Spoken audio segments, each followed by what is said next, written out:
আমি একবার একটা বক্তব্যে বলেছিলাম দাদা হুজুর সামনে এত রেফারেন্স আছে মাথায় তুলে দিলে রাখতে পারবে না, মনে ইউটিউবে আপনারা দেখেছিলেন, সেটা তো দেখায়নি। আব্বাস ভাইজান যত বই দেখে সব ছোট ছোট বই, একটা বই আছে 20,000 পৃষ্ঠা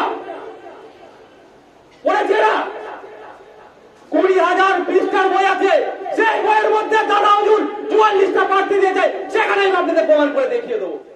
বই পড়তে হবে না, পড়াশোনা করে হইলেই করছে, ইতিহাসের কথা বলছে, ইতিহাসের কথা ওরা কি বলবে, ওদের সাহস আছে ইতিহাসের কথা, কি সার্টিফিকেট আছে ওদের ইতিহাসের কথা বলার? আমার ইতিহাসে ইন্ডিয়ান হিস্ট্রি কালচারে এমএ সার্টিফিকেট আছে, আমার যতটা রাইট আছে ওদের ততটা রাইট নাই, কারণ ডিগ্রি থাকতে হবে, সার্টিফিকেট থাকতে হবে, তাহলে ইতিহাস সম্পর্কে তার কতটা গ্রহণযোগ্যতা হবে। আজকে জিজ্ঞাসা করুন, বলে রাখবেন ফেসবুকে, হোয়াটসঅ্যাপে, সোশ্যাল সাইটে সার্টিফিকেট খুলতে বলুন, তাই ইতিহাসের কথা কি বলবে? ওরা ইতিহাসের কথা ভুলবো। একদিন আগে কটা ভিডিও দেখছিলাম ইউটিউবে, বিশেষ কিছু বক্তা বলছে এই রাজনীতির ব্যাপারে কয়েকটা কথা বলবো বলে আপনাদেরকে ভাইজান বক্তব্য দেবে, শুনবেন। বিশেষ কিছু বক্তা বলছে একটা পঞ্চায়েতের মেম্বার পাবেন না তো 44টা দূরের কথা, একটা সিট দিতে দেখা। আচ্ছা আপনারা বলুন তো কারা বলছে, তাদের ব্যাকগ্রাউন্ড একটা চেক করুন। তারা হচ্ছে ওই শিয়ালি যে আঙ্গুর ফল যখন লাভ মেরে মেরে পেরে খেতে পারেনি, কি বলে তারা টক, সেই সবাই সমালোচনা করে, সবাই সমালোচনা করে। কিন্তু আমার সম্পর্কে, আমার বড় ভাইয়ের সম্পর্কে জানবেন বিভিন্ন সংগঠনের ছেলেদের কাছ থেকে বা বিভিন্ন সমাজকর্মীর কাছ থেকে, যখনই আমাদের সাথে কথা বলেছে সর্বসময় আমরা গঠনমূলক কথা বলি, কোনদিন আমরা তাদের নিরাশ করি না, সর্বসময় তাদের সঠিক হয়ে বলি যে কিভাবে গেলে তাদের সংগঠনে বৃদ্ধি পাবে, তাদের সংগঠন আরো হাইলাইট হবে। কিন্তু দুঃখের বিষয় আমাদের সম্পর্কে যারা কথা বলে আজও পর্যন্ত দেখলাম না মাইকে যে ওই কটা লোককে মুখকে ছাড়া যে কারো আমাদের বিরোধী করছে, ওই কটা লোক প্রথম দিন থেকে বিরোধী করেছে, আজকেও করবে, আগামীতেও করবে। সুতরাং ওদের কথা আমাদের ভেবে লাভ নাই, ওরা শিয়াল, ওই আঙ্গুর ফল খেতে পারেনি বলে টক বলছে। যদি আঙ্গুর ফল খেয়ে ফেলতো তাহলে আমাদেরকে সেই জায়গা থেকে 20 টাকা তো শুধু আব্বাস সিদ্দিকী পাবে, আপনারা পাবেন কি? আব্বাস সিদ্দিকী চিন্তা করছে আমাকে যারা ভালোবাসে 2 টাকাও যদি নিয়ে আমরা ভাগ যোগ করে নেবো, তবে কি ঘুষ নয়, দালালি নয়, যেটা আমাদের প্রাপ্য অকাপড়ের সম্পত্তি, আমরা লড়াই করে আন্দোলন করে আজ নয়, কাল নয়, প্রতিদিন নয়, আগামী সপ্তাহের মধ্যে ইনশাল্লাহ পার করে ছাড়বো। কারণ আমরা একটা শিখ পাবো না, হেরে যাবো, মুখ গোমরা করে বাড়ি চলে আসবো, আর ভয় আর নামবো না। এই তো সুযোগ আপনাদের, যারা বক্তব্য দিচ্ছে তাদের তো এই সুযোগ আমাদেরকে ব্যাক করে ফেলে দেওয়া, তারপরেও কেন করছেন না? শোনেন, আপনারা যাকে 2000 কোটি টাকা দিয়ে ভাড়া করে নিয়ে এসছেন না, তাকে জেনে নেবেন। আপনারা যাকে 2000 কোটি টাকা দিয়ে ভাড়া করে নিয়ে এসছেন তাকে জেনে নেবেন ভাইজান এবছর কটা সিট জিতিয়ে বার করছে। ইনশাআল্লাহ দাদা হুজুরের ইতিহাস আমরা আবার পুনরাবৃত্তি করব, দাদা হুজুরের ইতিহাস আমরা আবার রিওপেন করব। আর বড় ভাইজানের মাধ্যমে তো দাদা হুজুর বিদ্যালয়ে যে সমস্ত কাজ করেছে সেইগুলোরই তো জেনে বুঝে আবার নতুন করে দেখানো হচ্ছে। আমরা তো তার সিলসিলার বাইরে, তার ওসিয়াতের বাইরে, তার কাজের বাইরে একটাও কিছু করিনি। আজও পর্যন্ত যে কটা তার সাথে কথা বলেছি, তার কাজের খতিয়ান যে কটা দেখিয়েছি, সে কটা দলিল আপনাদেরকে দেখিয়েছি। দাদা হুজুর এটা করেনি, বই পড়বে কি করে? এটা শাসক দলে টাকা কোনার টাইম চলে যাচ্ছে এদের কাছে। শাসক দল 2000 টাকা করে ব্যাংক দিয়ে দিচ্ছে, হয়তো সব দিকে এদের টাইম চলে যাচ্ছে, বই পড়বে কি করে? কিন্তু খাপলা করে বসে আছে সরকারকে কি দেখাবে? আমরা 1 টাকার কাজ করলে 1 টাকায় আমরা রাজ্য সরকার সহ কেন্দ্র সরকারকে দেখাই। কারণ যদি না আপনি দেখান সেটা সংবিধান বিরোধী, যেমন একদিকে হচ্ছে আল্লাহ শরীয়তের বিরোধী কাজ। আপনি দেশে থাকবেন, দেশের সরকারকে আপনার সম্পত্তি, আপনার কাজের জন্য খতিয়ান দেখাবেন না, কারণ দেশকে ভালোবাসা ইমানের একটা পাঠের মধ্যে পড়ছে। সুতরাং আমরা স্বাধীনতা সংগ্রামী ঘরের আওলাদ, আমাদের কাজ হচ্ছে সর্বসময় দেশের শান্তি, সম্প্রীতি, ঐক্য এবং দেশ কিভাবে এগিয়ে চলে সেটা নিয়ে ভাবতে হবে। তাই আমাদেরকে আমাদের হিসাব সম্পূর্ণ সরকারের কাছে তুলে দিই আমরা। সেই জন্য আমরা গর্ববোধ করে বলতে পারি আর 5টা সংগঠনের মতো আমরা নয়। 100 বার বলবো, আপনারাও বলবেন, প্রত্যেকটা কর্মীকেও বলছি, আপনারা গর্ববোধ করে বলবেন যে 5টা সংগঠনের কাগজ পেলে আর আমাদের কাগজ ফেলি। কাগজের কথা কেন বলছি? আজকে আপনারা আমার সংগঠনের মানুষ আছেন, এখানে বাইরের মানুষ নাই। আমার সংগঠনের ছেলেকে আমাকে এনকারেজ করতে হবে যে তারা কিরকম ভাবে কথা বলবে। কেউ যখন মিথ্যা অপবাদ দিচ্ছে, একটাই কথা, অনেকে বলছে 100 বিঘে জমি কিনেনি, 8 বিঘে কিনেছে, 10 বিঘে কিনেছে, সবাই সেটা আপনারা যে প্রমাণ হয়ে গেছে। এরপরেও যদি কেউ দেখতে বলে কিনেনি, তাকে বলে চ ভাই পুরোপুরা দরবার শরীফে চ, তোকে দলিল দেখিয়ে দিচ্ছি, পর্চা দেখিয়ে দিচ্ছি। খামাকাই ফুটো আওয়াজ দিয়ে লাভ নাই। কয়েকদিন আগে কটা ভিডিও দেখছিলাম ইউটিউবে, বিশেষ কিছু বক্তা বলছে এই রাজনীতির ব্যাপারে কয়েকটা কথা বলবো বলে আপনাদেরকে ভাইজান বক্তব্য দেবে শুনবেন। বিশেষ কিছু বক্তা বলছে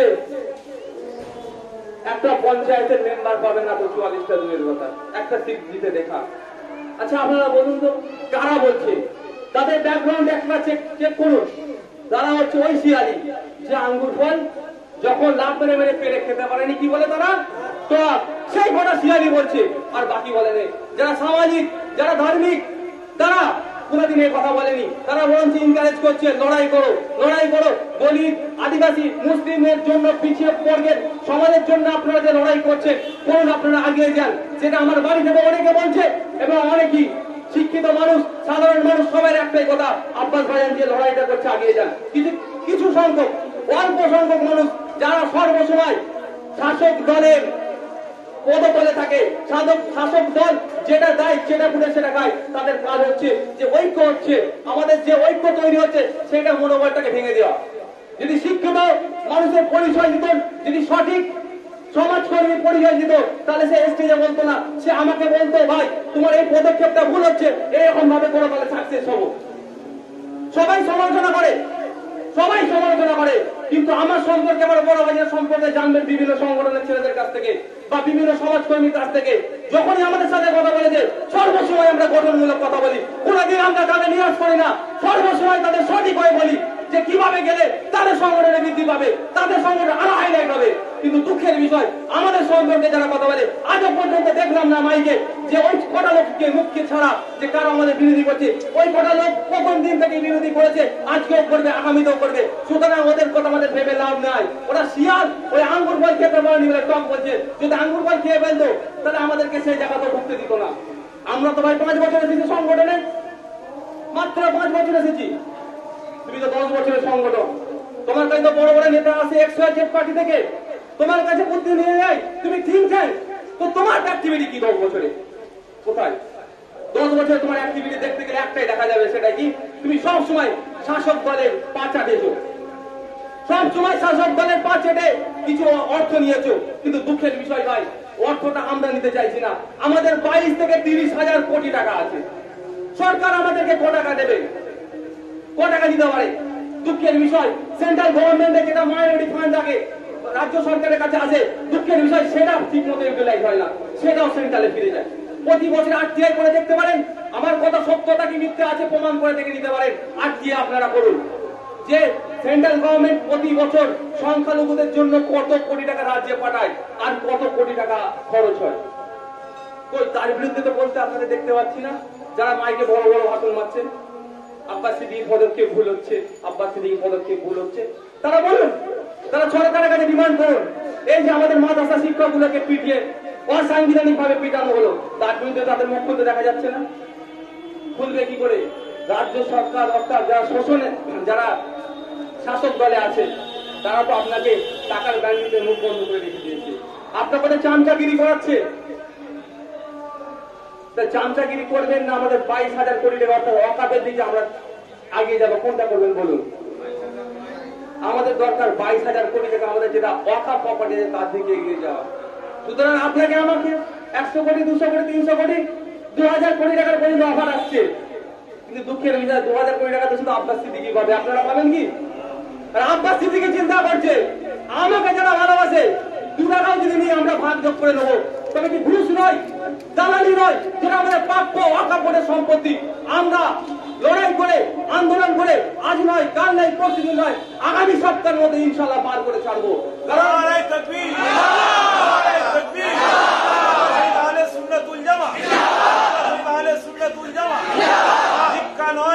অধিকার চাই, অধিকার চাই। আমরা আমাদের অধিকারের লড়াই নেমেছি, আমরা কোনো সংবিধান বিরোধী কাজ করিনি। হয়তো পুলিশ প্রশাসনকে দিয়ে আপনাদেরকে শ্রমিকের জন্য হ্যারাসমেন্ট করছে, তবে সে পুলিশও জানছে পরিবর্তনের সময় এসে গেছে, সে পুলিশ প্রশাসনও জানছে পরিবর্তনের সময় এসে গেছে। দুঃখের বিষয় তাদেরকে রাজনৈতিক ভাবে ইউজ করা হচ্ছে, প্রশাসনের নামে বদনাম করে দেওয়া হচ্ছে। তবে আপনারা প্রশাসনকে ভুল বুঝবেন না, তাদেরকে পড়তে বাধ্য করা হচ্ছে। তাদেরও পরিবার আছে, তারাও সামাজিক আন্দোলনের সাথে জড়িয়ে থাকে, তারাও সামাজিক কাজ করে। কিন্তু দুঃখের বিষয় তাদেরকে বাই ফোর্স করানো হচ্ছে, আপনাদের বিরুদ্ধে লাগানো হচ্ছে। তাই সুতরাং আপনারা প্রশাসনের সাথে খারাপ ব্যবহার করবেন না এবং প্রশাসনকে ভুল বুঝবেন না। প্রশাসন সবসময় মানবতার বন্ধু, মানুষের বন্ধু, দেশের বন্ধু, সমাজের বন্ধু। শেষ করার পূর্বে আর একটা কথা বলে রাখি, আমাদের নিয়ে বিরাট সমালোচনা হচ্ছে। যে কি সমালোচনা? ওই প্রথমেই বললাম একটু আগে, একটাও বুথ পাবে না, আবার 44-এর দিকে দৌড়াচ্ছে কেন? যদি আমরা ভাই একটাও বুথ পাবো না, 44-এর দিকে দৌড়াচ্ছি, তখন দিদিমণি, আপনার দিদিমণি যে বলছে, বাপেরও দিদিমণি, বেটারও দিদিমণি, তো আপনার দিদিমণির কথা হচ্ছে, এত পেরেশান কেন? তার বাহিনী এত পেরেশান কেন? আমাদের ছেলেদের নয় মিথ্যা কেস দিয়ে বলছে, জেলে ভরবে, মারধর করছে, এ করছে, হ্যান করছে, তার করছে, সমস্ত রকম অসামাজিক কাজ করছে, অসাংবিধানিক কাজ করে যাচ্ছে আমাদের বিরুদ্ধে। তাহলে ভাই কেন করছে? আমরা একটাও সিট পাবো না, হেরে যাবো, মুখ গোমরা করে বাড়ি চলে আসবো, আর ভয় আর নামবো না। এই তো সুযোগ আপনাদের, যারা বক্তব্য দিচ্ছে তাদের তো এই সুযোগ আমাদেরকে ডাক করে ফেলে দেওয়া, তারপরেও কেন করছেন না? শোনেন, আপনারা যাকে 2000 কোটি টাকা দিয়ে ভাড়া করে নিয়ে এসছেন না, তাকে জেনে নেবেন। আপনারা যাকে 2000 কোটি টাকা দিয়ে ভাড়া করে নিয়ে এসছেন তাকে জেনে নেবেন। ভাইজান এবছর কটা সিট জিতিয়ে বার করছে ইনশাআল্লাহ। দাদা হুজুরের ইতিহাস আমরা আবার পুনরাবৃত্তি করব, দাদা হুজুরের ইতিহাস আমরা আবার রিওপেন করব। আর বড় ভাইজানের মাধ্যমে তো দাদা হুজুর বিদ্যামন্ডলে যে সমস্ত কাজ করেছে সেইগুলোরই তো জেনে বুঝে আবার নতুন করে দেখানো হচ্ছে। আমরা তো তার সেলসেলার বাইরে, তার ওসিয়াতের বাইরে, তার কাজের বাইরে একটা কিছু করিনি আজও পর্যন্ত। যে কটা তার সামনে কথা বলেছি, তার কাজের খতিয়ান যে কটা দেখিয়েছি, সে কটা দলিল আপনাদেরকে দেখিয়ে দিয়েছে। শেষ কথার একটা বলি, ভাইজান অনেক বই দেখিয়েছে আপনাদেরকে। আমি একটা কথা বলছি, বই পড়তে হবে। সমালোচনা করতে গেলে প্রত্যেকটা মানুষ আছে, you have to right, you can criticism, তোমার অধিকার আছে, তুমি সমালোচনা করতে পারো। কিন্তু সমালোচনা করতে গেলে সেই বিষয়ে আগে তোমাকে এক্সপার্ট মায়ের হতে হবে, সেই বিষয়ে তোমাকে জ্ঞান রাখতে হবে। তুমি বই পড়োনি, দাদা হুজুর এটা করেনি, বই পড়বে কি করে? এটা শাসক দলে টাকা পোড়ার টাইম চলে যাচ্ছে এদের কাছে। শাসক দল 2000 টাকা করে ব্যাংক দিচ্ছে, হয়তো শেষ দিকে এদের টাইম চলে যাচ্ছে, বই পড়বে কি করে? আমি একবার একটা বক্তব্যে বলেছিলাম, দাদা হুজুর সামনে এত রেফারেন্স আছে, মাথায় তুলে দিলে রাখতে পারবে না। মনে ইউটিউবে আপনারা দেখেছিলেন, সেটা তো দেখায়নি। আব্বাস ভাইজান যত বই দেখে সব ছোট ছোট বই। একটা বই আছে 20,000 পৃষ্ঠা, পড়েছে না? 20,000 পৃষ্ঠার বই আছে, সেই বইয়ের মধ্যে দাদা হুজুর 44টা প্রার্থী দিয়েছে, সেখানে আমি আপনাদের প্রমাণ করে দেখিয়ে দেবো। বই পড়তে হবে না, পড়াশোনা করে হইয়াই করছে। ইতিহাসের কথা বলছে, ইতিহাসের কথা ওরা কি বলবে? ওদের সাহস আছে ইতিহাসের কথা? কি সার্টিফিকেট আছে ওদের ইতিহাসের কথা বলার? আমার ইতিহাসে ইন্ডিয়ান হিস্ট্রি এন্ড কালচারে এমএ সার্টিফিকেট আছে, আমার যতটা রাইট আছে ওদের ততটা রাইট নাই।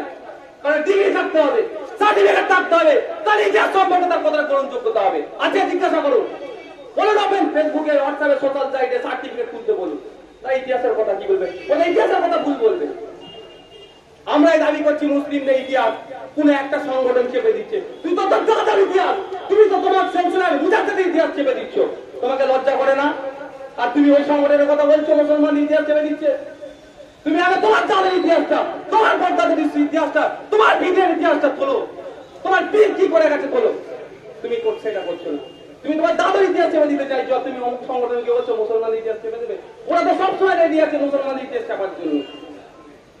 তোমার দাদুর ইতিহাসটা তুমি চাপাও, চিন্তা করো, দেখবে মুসলিমদের ইতিহাসটা জানতে হবে, জেগে উঠবে। কারণ তোমার দাদু, আমার দাদু, তোমার পীর, আমার পীর কিছু তো মুসলিম সমাজ থেকে বিলং করছে। আমার পীরকে শুধু দুয়া তাবিজের সীমাবদ্ধ করে রেখে দিয়েছে, জলসাতে সীমাবদ্ধ রেখে দিয়েছে। কিন্তু আমার পীরের ইতিহাস জীবনী পড়তে হবে, আমার মুজাদ্দিদের জীবনী পড়তে হবে। মুজাদ্দিদের কোনো এমন কোন সংস্কার নেই তার দ্বারা হয়নি।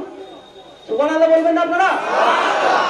একটা মানুষ তখনই কমপ্লিট মানুষ যার সমস্ত বডি আছে, দুটো চোখ, দুটো হাত, দুটো পা, এবং হিউম্যান বিং বডিতে যেটা দরকার সেটা আছে, সেটা তো পূর্ণাঙ্গ মানুষ।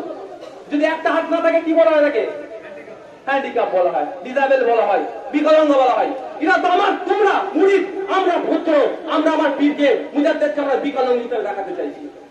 একটা মানুষ বাঁচতে গেলে 3টে নীতি নিয়ে বাঁচতে বাধ্যতামূলক, ধর্মনীতি, সমাজনীতি, রাজনীতি। তার বাইরে এই 3টে ছাড়া কোনো মানুষ বাঁচতে পারে না। কি বললাম?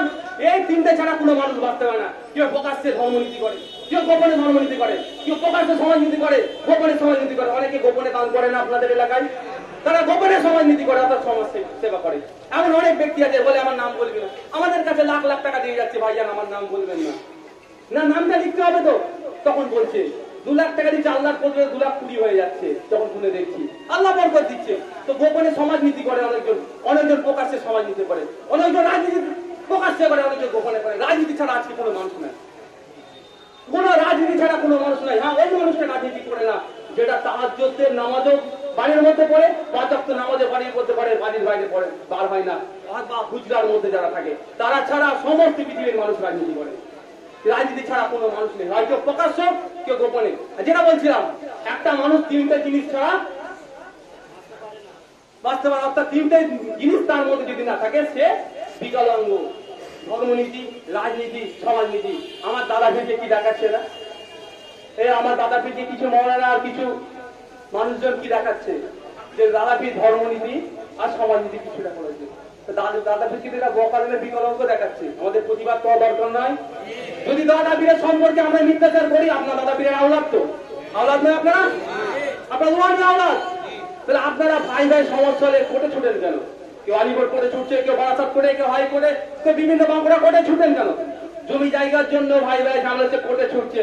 তাহলে আপনার দাদা পীর, আপনার মুজাদ্দিদের নামে আমরা মিথ্যাচার করছি, এখন কোর্টের দরজা আপনারা যেতে পারছেন না। পাকামো হচ্ছে না, শুধু মাইকে আমার মতো ভাষণবাজি হচ্ছে। সে দেশের বড় বড় নেতা মন্ত্রীরা ভাষণবাজি করছে, কতটা সত্যতা যখন তার কাজের খতিয়ান দেখাবে তখন হবে। অর্থাৎ আমি যদি, আমার বড় ভাইজান যদি, আমার মতো আলেম ওলামারা যদি দাদাবীর সম্পর্কে মিথ্যাচার করে, দাদাবীর 44টা প্রার্থী দেয়নি বা দাদাবীর স্বাধীনতা সংগ্রামী ছিলেন না, তাহলে আপনারা এখনো বসে আছেন কেন? আপনারা প্ল্যানিং করে পুলিশ ঢুকিয়ে দিতে পারছেন, প্ল্যানিং করে আমাদের ছেলেদের নামে মিথ্যা কেস খাওয়াতে পারছেন। যা কেস দিয়ে আমি বুঝে নেবো, যা ভাঙড়ে এই ব্যাগুজের উপরে বিগত দিনে অ্যাটাক হয়েছিল, সেটাও হয়তো ভালো জায়গা থেকে ফোন করেছিল, আমি সামনে দেবো। বিগত দিনে বড় ভাইদের উপরে অ্যাটাক হয়েছিল ভাঙড়ে, সেটাও একটা ভালো পাওয়ার সেন্টার থেকে ফোন দিয়েছিল, আমি সামনে দেবো। তাহলে সে পাওয়ার সেন্টার একটা মানুষকে দিয়ে কেস করাতে পারছে না আমাদের নামে, আমাদের আলেমুল আমাদের নামে, যে দাদা হুজুরের নামে মিথ্যাচারী হচ্ছে, মিথ্যা অপবাদ দেওয়া আছে, তার নামে মানহানি কেস কোথায় করছে না কেন? একটা করে আজকের পর থেকে বলবেন আপনাদের সম্পর্কে যদি কেউ বলে যে দাদা হুজুর করেনি রাজনীতি, বলে ভাই অত বকে লাভ নেই, সামনে কোর্টাতে জজ কোর্ট, সেশন কোর্টাতে যে একটা পিটিশন করে দে, রিফাইন কর, মানহানি কেস দে যারা বলছে তাদের নামে। তো দেখি করছে না কেন? আপনাদেরকে ভুল বুঝিয়ে রেখে দিয়েছে, পুরো ভুল বুঝিয়ে রেখে দিয়েছে, যাতে আপনারা ওই ওই করেন অমুক জন এই বলে তমুক জন, অমুক জন এই বলছে তমুক জন এই বলছে, তাতে আমি নাই ভাই। ওই গল্প কেসা কাহিনীতে আমি নাই। আমি হচ্ছে ওপেন চ্যালেঞ্জ, আপনাদের সম্পর্কে আপনার মিডিয়ার মাধ্যমে একটা আমি চ্যালেঞ্জ দিচ্ছি, এটাই শেষ চ্যালেঞ্জ এই বিষয়ে চ্যালেঞ্জ। কারণ এই বিষয়ে আমাদের বেশি টাইম দিলে আমাদের যে লক্ষ্য, আমাদের যে এম, আমাদের যে গোল আমরা পৌঁছাতে পারবো না। শেষ চ্যালেঞ্জ দিচ্ছি। দেখুন, অনেকে বলছে মুরব্বী চারেরা হুজুরা বলছে, তেনাদের সাথে বসার মতো যোগ্য আমি হয়ে উঠিনি, আমার বড় ভাই যেন হয়ে উঠিনি। তার সামনে বসে বলবো চাচা যান এটা ভুল কি খারাপ, সেই যোগ্যতা আমাদের মধ্যে নাই। মুরব্বী চাচাদের পক্ষ থেকে চাচাদের ছেলেরা বসুক, আমরা বসতে রাজি আছি। কি বললাম বুঝতে পেরেছেন তো? মুরব্বী চাচাদের সাথে বসতে পারবো না আমরা, তাদের পক্ষ থেকে, চাচাদের পক্ষ থেকে তার ছেলেরা বসুক, বসবো। বা চাচাদান বা মুরব্বীদের পক্ষ থেকে, বা আলেমুল্লাহ আমাদের পক্ষ থেকে, ইউনিভার্সিটির প্রফেসর, ইউনিভার্সিটির ভিসি, কলেজের প্রফেসর বসুক, আমরা তার সাথে বসতে রাজি আছি। যে আমরা দাদা হুজুর সম্পর্কে আজও পর্যন্ত যে কটা কথা বলেছি তার মধ্যে প্রমাণ আছে কি না আমরা দেখতে দেবো ইনশাআল্লাহ। তবে একটা শর্ত, যেখানেই বলবো এরকম মিডিয়া থাকবে। কি বললাম? এইরকম মিডিয়া থাকবে। আমি হারছি কি জিতছি, তিনি হারছেন কি জিতছেন, সেটা কিন্তু লাইভ টেলিকাস্ট হবে। কারণ বই দেখানোর পরে খুলে খুলে বলছে না ওসব আমরা মানি না। তো কালকে নওশাদ ওই ঘরে বসে মিটিং আলোচনা করে বাইরে এসে, নওশাদ আছে আরো কেউ বড় বড় আল্লাহ মারা থাকতে পারে না, আল্লাহ মারা সরাসরি হচ্ছে, আল্লাহ মারা থাকতে পারে, বাইরে বার হয়ে বলবে এই নওশাদকে আমরা হারিয়ে দিয়েছি। আপনারা বই দেখার পরে তো কনফিউজ, যে আব্বাস ভাইজান তো বই দেখিয়েছে, তারপরে অনেকজন বলছে এখনো মাথা চলে যাচ্ছে, কি আল্লাহ কে ঠিক বলছে, বই দেখিয়ে দেওয়ার পর বলছে আল্লাহ কে ঠিক বলছে। তাহলে আপনার আমি ঘরের ওনাদেরকে হারিয়ে দেবো, ইনশাআল্লাহ হারাবো, আমাকে ডকুমেন্টস আছে। তো বাইরে বেরিয়ে বলবেন নওশাদ হেরে গেছে, তাহলে আমি তো পুরো বাস্তবভাবে হেরে যেতে হবে। ওই দোকানে পরে যারা মিথ্যাচার করতে পারে ঘরে গিয়ে আলোচনা হচ্ছে, বাইরে তারা তো ভুল বলতে পারে, স্বাভাবিক ব্যাপার। তো সুতরাং যদি আমার কোনো মিডিয়া থাকে, লাইভ টেলিকাস্ট হয়, কি হারছে জিতছে সে বিষয়ে জানা যাবে। বিগত দিনে এই বিষয়টা ছেড়ে আর একটা কথা বলি, আমাদের দলিত আদিবাসী মুসলিম আমরা একটা ঐক্য হচ্ছি, তারা এগিয়ে আসছে আমাদের সাথে, তাদের নেতৃত্ব আমাদের উপরে ভরসা করছে। বিগত দিনে আপনারা দেখেছেন উত্তরপ্রদেশে আমার একটা দলিত বোন, ভারতের কন্যা, দেশের সম্পদ, হয়তো একদিন তিনি বড় হয়ে সুনিতা উইলিয়ামস হতে পারত। তার মতো যারা ভারতীয় বংশোদ্ভূত হয়ে বিভিন্ন জায়গায় গিয়ে পার্টিসিপেট করছে, দেশের মুখ উজ্জ্বল করছে। যে মারা গেল সম্ভবত কল্পনা চাওলা, এতে গিয়েছিল মহাকাশে ছিল, সেই রকম কন্যা হয়তো মনীষা বাল্মীকি হতে পারত। কিন্তু দুঃখের বিষয়, তাকে বিশেষ একটা সম্পদের অর্থাৎ দলিত হওয়ার জন্য আজও তাকে গ্যাংরেপ করা হলো, তার জিভ কেটে দেওয়া হলো, তার কোমর ভেঙে দেওয়া হলো, আজও পর্যন্ত ঠিক বিচার পাচ্ছে না। এই দিন কিন্তু ভাববেন না আপনারা হবে না, কারণ কারো বিপদে যদি আপনি তাকে সহযোগিতা সাহায্য করেন, তার আপনার বিপদেও সে সহযোগিতা করবে। আল্লাহর কাছে দোয়া চাই এইরকম কঠিন অপকাণ্ড, নৃশংস হত্যা, নৃশংস কাণ্ড যেন না আমার দেশে আগামীতে ঘটে। সকলে বলুন আল্লাহুম্মা আমিন।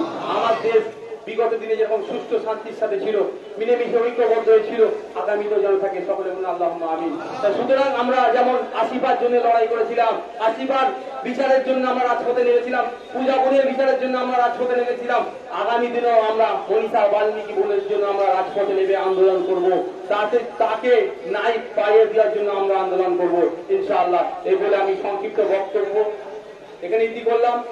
আর একটা কথা, বক্তব্য আমি দিয়েছি, এটা সম্পূর্ণ আমার 100% রেসপন্সিবল। যদি কারো কোশ্চেন থাকে ভাইজানের বক্তব্যের শেষে আমাকে কোশ্চেন করে আমি উত্তর দেবো।